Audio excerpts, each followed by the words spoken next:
But for you, I think it's 2012. Yes, that's right. Yeah. Like completely out of the blue, this Yeah. was like just a terrible shock, I'm sure, for everyone around you. Not me too. Not just you. Yeah. A random kind of day, slightly stressful day, it should be said, but just a random. Oh day. yes, it was. Yeah. Well, it was.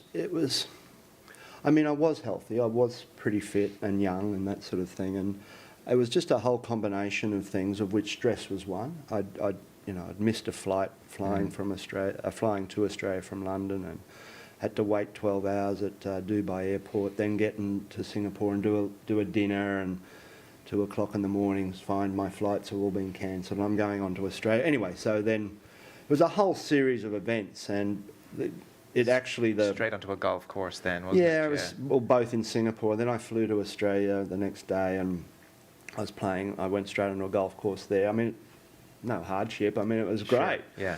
But what I did... But your body's probably saying, this isn't much fun. Yeah, and also might have slept funny on the plane. I'm dehydrated, tired, all those sort of things. And then I guess the straw that broke the camel's back was at dinner that night in Brisbane. 6:30, I met with about 6 or 7 friends from school. Yeah.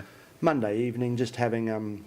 I had 2 light beers. I was on my second light beer. We'd had a steak, and somebody was telling a joke, and I took a sip of beer, and as the punchline came out, I started to laugh, and it went down the wrong way, like all of us have done. Yeah. But it was quite violent, but just coughing and spluttering, and then I sort of... Everybody's pretty laughing at you. Yeah. You're all right, hitting me on the back and stuff, and then I couldn't see, and I just thought it was a lack of oxygen, so trying to get myself right, and then this huge, then it was like almost simultaneously a huge pain in the back right of my head. And I remember quite clearly one of the, you're sitting with old rugby mates from school or something, you all right? And I said, no, I don't know. Right. Give me a moment. And then they said, sometimes somebody would say, "Oh, toughen up, have another beer, and I'll drop you home." But the guy beside me said, "Can we call you an ambulance?" Was he a doctor? He was a physio. There was a doctor at the table. He'd just left.